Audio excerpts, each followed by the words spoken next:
Welcome to 5 minute videos. World's most haunted places பத்தின இந்த வீடியோல நாம கனடாவில் இருக்கக்கூடிய ஒரு பிரபலமான ஹோட்டலான பான்ஃப் ஸ்பிரிங்ஸ் ஹோட்டலை பத்தி தான் பார்க்க போறோம். வாங்க வீடியோக்குள்ள போலாம்.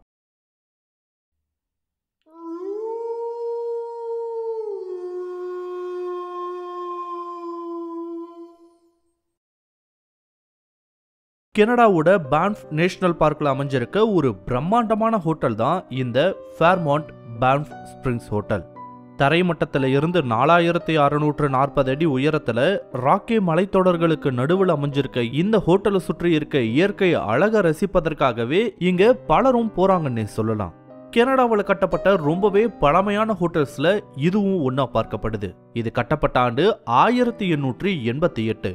இது கட்டண சமயத்துல 5 மாடிகளோட ஒரு 300 கெஸ்ட் அகாமடேட் பண்ற அளவுக்கு தான் இதை உருவாக்கி இருக்காங்க. அதுக்கப்புறம் இதை கொஞ்சம் கொஞ்சமா டெவலப் பண்ண ஆரம்பிச்சாங்க. அண்ட் இப்போ இது ஒரு பிரம்மாண்டமான ஹோட்டலா வளர்ந்து நிக்குது. 1988 டைம்ல இந்த ஹோட்டலை கனடாவோட நேஷனல் ஹிஸ்டாரிக் சைட்ல ஒன்னாவும் அறிவிச்சிருக்காங்க.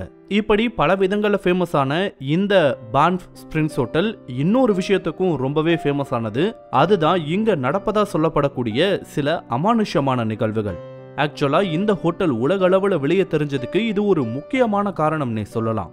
இந்த ஹோட்டல்ல நடக்கக்கூடிய இல்ல நடந்த அமானுஷமான நிகழ்வுகள்ல ஒரு 3 நிகழ்வுகள் ரொம்பவே முக்கியமானதா குறிப்பிடப்படுது. முதலாவது, இந்த ஹோட்டல்ல தெரியக்கூடிய ஒரு கோஸ்ட் லேடியோட அப்பரேஷன். ரெண்டாவது, இந்த ஹோட்டலையே ஒரு காலத்துல வேலை செஞ்ச சாம்ன்ற ஒரு பெல்பாயோட கோஸ்ட் அப்பரேஷன். அண்ட் மூணாவதுன்னு பார்த்தா இந்த ஹோட்டல்ல இருந்த 873ன்ற ஒரு ரூம்ல நடந்த ஹாண்டிங்கான விஷயங்கள். ஆக்சுவலா இதுதான் ரொம்பவே பிரபலமான ஒரு ஸ்டோரின்னு கூட சொல்லலாம். இப்போ இந்த 3 ஹாண்டடான விஷயங்களை பத்தி மட்டும் டீடைலா பார்க்கலாம். இதுல முதல்ல நாம பார்க்க போறது த பிரைடுன்ற கோஸ்டோட அப்பரேஷனை பத்தி. இந்த கோஸ்ட் அப்பரேஷனுக்கு சொல்லப்படுற பேக் ஸ்டோரி படி பார்த்தா 1920களில் நடந்த ஒரு நிகழ்வுக்கு அப்புறம் தான் இந்த கோஸ்ட் அப்பரேஷன் ஏற்படுவதா சொல்றாங்க. அந்த பேக் ஸ்டோரி என்னன்னு பார்க்கும்போது 1920களில் ஒரு யங் கப்பிள் இந்த ஹோட்டல்ல அவங்களோட கல்யாணத்தை நடத்த முடிவு பண்ணியிருக்காங்க. அதுக்கான பெர்மிஷனை வாங்கி எல்லா வேலைகளையும் செஞ்சு முடிச்சிருக்காங்க. கல்யாணம் நடக்கிற நாடும் வந்திருக்கு. பொதுவா வெஸ்டர்ன் கண்ட்ரிஸ்ல கல்யாணம்னா கல்யாண பொண்ணு ஒரு ஒயிட் கவுன் மாதிரியான பெரிய ட்ரெஸ்ஸை போட்டுட்டு வருவாங்க. கண்டிப்பா நீங்க எல்லாருமே பார்த்திருப்பீங்க. அந்த ட்ரெஸ்ஸை போட்டுக்கிட்டு அந்த பொண்ணு அந்த ஹோட்டலோட மெயின் ஸ்டார்கேஸ்ல இறங்கி வரும்போது கால் ஸ்லிப் ஆகி எதிர்பாராத விதமா கீழே விழுந்துடுறாங்க. இதுல அவங்களோட தலையில பலமா அடிபட்டிருக்கு. அன்பார்ச்சுனேட்லி அப்படி அடிபட்டதுல அந்த பொண்ணு அந்த இடத்துலயே இறந்து போயிருக்காங்க. இப்படிப்பட்ட ஒரு சோகமான சம்பவம் நடந்த சில வாரங்கள் கழிச்சு நைட் டைம்ல அந்த பொண்ணு எந்த ஸ்டார்கேஸ்ல விழுந்து இறந்து போச்சோ அங்க அந்த பொண்ணோட கோஸ்ட் அப்பரேஷன் தெரிய ஆரம்பிச்சிருக்கு. ஆரம்பத்துல இதை பார்த்தவங்க இந்த டைம்ல ஏன் ஒரு பொண்ணு வெட்டிங் ட்ரெஸ் போட்டுக்கிட்டு நின்றுட்டு இருக்குன்னு தான் நினைச்சிருக்காங்க. இதை அங்க தங்க வந்த கெஸ்ட்னு மட்டும் இல்லாம அந்த ஹோட்டல்லையே வேலை செஞ்ச ஸ்டாஃப் சிலரும் பார்க்க ஆரம்பிச்சாங்க. அதுக்கப்புறம் தான் கொஞ்சம் கொஞ்சமா அது பொண்ணு இல்ல, அது ஒரு கோஸ்ட் அப்பரேஷன்ற விஷயம் வெளியே தெரிய ஆரம்பிச்சது. அதுக்கப்புறமும் அந்த கோஸ்ட் அப்பரேஷன் நிக்க கிடையாது, இப்போ வரைக்குமே நடந்து வருவதா கூட ஒரு தகவலை சொல்றாங்க. இதை அங்க போய் தங்கின நிறைய பேர் பார்த்தும் இருக்காங்க. இதில் ஒரு விஷயம் என்னன்னா, இந்த கோஸ்ட் அப்பரேஷனால இதுவரைக்கும் யாருக்கும் எந்த விதமான தொந்தரவும் ஏற்பட்டது கிடையாதான். இது இந்த ஹோட்டலை மையப்படுத்தி சொல்லப்படுற பிரபலமான ஹாண்டட் ஸ்டோரிஸ்ல முதலாவது ஸ்டோரி. இங்க சொல்லப்படுற ரெண்டாவது ஃபேமஸ் ஸ்டோரி சாம் மெக்காலன்ற ஒரு பெல்மேனை பத்தின ஒரு ஸ்டோரி. 1960கள் மற்றும் 70கள் டைம்ல இந்த ஹோட்டல்ல ஒரு பெல்மேனா வேலை செஞ்ச ஒரு நபர் தான் சாம் மெக்காலே. இந்த ஒரு நபருக்கு பின்னாடி சொல்லப்படுற கதைகளை வச்சு பார்க்கும்போது இவர் தன்னோட கடைசி காலங்களை இந்த ஹோட்டல்ல தான் செலவழிச்சிருக்காரு. அதுவும் இந்த சாம் ரொம்பவே கைண்ட் பர்சனா அங்க வந்து தங்கக்கூடிய கெஸ்ட்டுக்கு எது வேணும்னாலும் பார்த்து செய்யக்கூடிய ஒரு நபராகவும் இருந்திருக்காரு. அப்படிப்பட்ட அந்த நபர் 1975ஆம் ஆண்டுல அங்க வேலை செஞ்ச சமயத்துல தான் இறந்து போயிருக்காரு. இவர் இறந்து போன சில வாரங்கள் கழிச்சும் அந்த ஹோட்டலோட சில இடங்கள்ல இவரோட கோஸ்ட் அப்பரேஷன் தெரிய ஆரம்பிச்சிருக்கு. அதுவும் குறிப்பா இவர் பெல்மேனா இருந்த சமயத்துல எந்தெந்த ஃப்ளோரை எல்லாம் மெயின்டைன் பண்ணாரோ அந்த ஃப்ளோர்ஸ்ல எல்லாம் இவரோட கோஸ்ட் அப்பரேஷன்ஸை அடிக்கடி பார்க்க ஆரம்பிச்சாங்க. ஆரம்பத்துல இதை யாரும் கவனிக்க கூட இல்ல. அங்க வந்து தங்கின கெஸ்ட்ல பலர் இந்த சாமோட கோஸ்ட் அப்பரேஷனை பார்த்திருக்காங்க. அவங்க என்ன நினைச்சிருக்காங்கன்னா அவரு அந்த ஹோட்டல்ல வேலை செய்யக்கூடிய ஒருத்தர் தான் கடந்து போக ஆரம்பிச்சாங்க. ஆனா எப்போ சாமோட வேலை செஞ்ச அந்த ஸ்டாஃப் மெம்பர்ஸ் சாமோட கோஸ்ட் அப்பரேஷனை பார்க்க ஆரம்பிச்சாங்களோ அதுக்கப்புறம் தான் இந்த ஒரு விஷயம் வெளியே தெரிய ஆரம்பிச்சது. ஆக்சுவலா இந்த கோஸ்ட் அப்பaritionனாலயும் இது வரைக்கும் பெருசா எந்த ஒரு அசம்பாவிதங்களும் நடந்ததே கிடையாதான். இன்னும் சொல்ல போனா இந்த ஒரு கோஸ்ட் அங்க வரக்கூடிய கெஸ்டுக்கு ஹெல்ப்ஃபுல்லா இருந்திருக்குன்னு கூட சொல்றாங்க. உதாரணத்துக்கு 1980கள் டைம்ல ஒரு கப்புள் இந்த ஹோட்டல்ல வந்து தங்கி இருக்காங்க. ஒரு நாள் ஈவினிங் அவங்க வெளியே போயிட்டு ஹோட்டலுக்கு திரும்ப வந்து அவங்களோட ரூம் டோரை ஓபன் பண்ண ட்ரை பண்ணிருக்காங்க. ஆனா அந்த கதவை அவங்களால திறக்க முடியாம போகுது. உடனே இத பத்தி ரிசப்ஷன்ல சொல்லி ஹெல்ப் கேட்டிருக்காங்க. ஆனா அதை சரி பண்ண வரத்துக்கு கொஞ்சம் நேரம் ஆகுன்ற மாதிரி ரிசப்ஷன்ல சொல்லியிருக்காங்க. சரின்னு சொல்லிட்டு இவங்களும் அவங்க ரூம்க்கு வந்திருக்காங்க. அந்த சமயத்துல சாம் இவங்களுக்கு ஹெல்ப் பண்ணி அந்த ரூம் கதவை ஓபன் பண்ணி விட்டதாகவும் சொல்லியிருக்காங்க. கொஞ்ச நேரம் கழிச்சு ரிசப்ஷன்ல இருந்த ஆட்கள் வந்து கேட்கவும் தான் இந்த விஷயமே வெளியே தெரிய வந்திருக்கு. இவையெல்லாம் சாம் த பெல்மேன்ன்ற கோஸ்ட் அப்பaritionக்கு தொடர்பு படுத்தக்கூடிய கதைகளா இருக்கு. இந்த ஹோட்டலுக்கு மூன்றாவதா சொல்லப்படுற அண்ட் ரொம்பவே ஃபேமஸான ஸ்டோரி 873ன்ற ஒரு ஹாண்டட் ரூமை பத்தினது. இந்த இன்சிடென்ட் 1988 டைம்ல நடந்ததா சொல்றாங்க. அப்போ என்ன நடந்ததா சொல்லப்படுதுன்னா, 3 பேர் கொண்ட ஒரு ஃபேமிலி அவங்களோட வெக்கேஷனை ஸ்பெண்ட் பண்றதுக்காக இந்த ஒரு பர்டிகுலர் ரூம்ல வந்து தங்கி இருந்திருக்காங்க.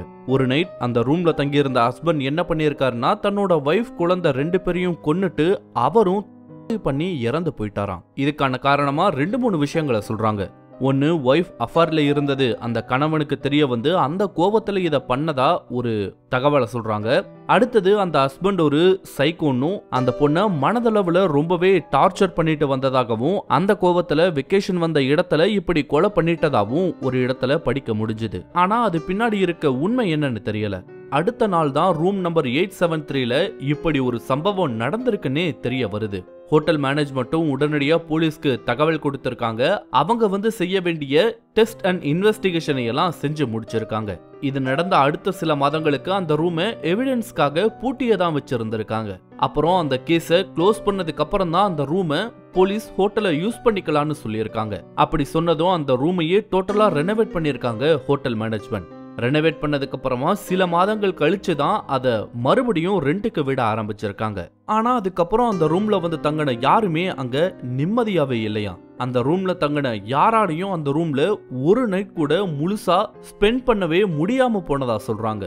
அந்த ரூம்ல தங்கின பலரும் தூங்கும்போது யாரோ அவங்க பெட்டு கிட்ட நின்னுட்டு அவங்களையே கோவமா முறைச்சு பாக்குற மாதிரியும், தூங்கும்போது போர்வையை பிடிச்சு இழுக்கிறது, கால்களை பிடிச்சு இழுக்கிறது மாதிரி எல்லாம் இருந்திருக்கு. இது எல்லாத்துக்கும் மேல சில சமயங்கள்ல யாரோ பயங்கரமா கத்துற மாதிரி எல்லாம் எக்ஸ்பீரியன்ஸ் பண்ணிருக்காங்க அந்த ரூம்ல தங்கின பலருமே. இந்த மாதிரி ஒருத்தர் 2 பேரெல்லாம் கிடையாது. அந்த இன்சிடென்ட் நடந்ததுக்கு அப்புறம் அந்த ரூம்ல யாரெல்லாம் தங்கினாங்களோ ஆல்மோஸ்ட் எல்லாருமே இத பத்தி சொல்லி இருக்காங்க. ஒரு கட்டத்துக்கு மேல அந்த ஹோட்டல் மேனேஜ்மெண்ட்டே அந்த ரூமை ரெண்டுக்கு கொடுப்பதையே குறைக்க ஆரம்பிச்சிருக்காங்க. வேற எந்த ரூமும் அவைலபிள் இல்லைன்ற ஒரு டைம்ல மட்டும்தான் இதை கெஸ்ட்டுக்கு கொடுத்திருக்காங்க. ஒரு கட்டத்துக்கு மேல அதையும் டோட்டலாவே ஸ்டாப் பண்ணியிருக்காங்க. அண்ட் இந்த ஸ்டோரி எல்லாம் வெளியே வந்ததுக்கு பின்னாடி அந்த ஹோட்டல் மேனேஜ்மெண்ட் என்ன பண்ணிருக்காங்கன்னா, அந்த ரூமையே மொத்தமா சேல் பண்ணிட்டாங்களாம்.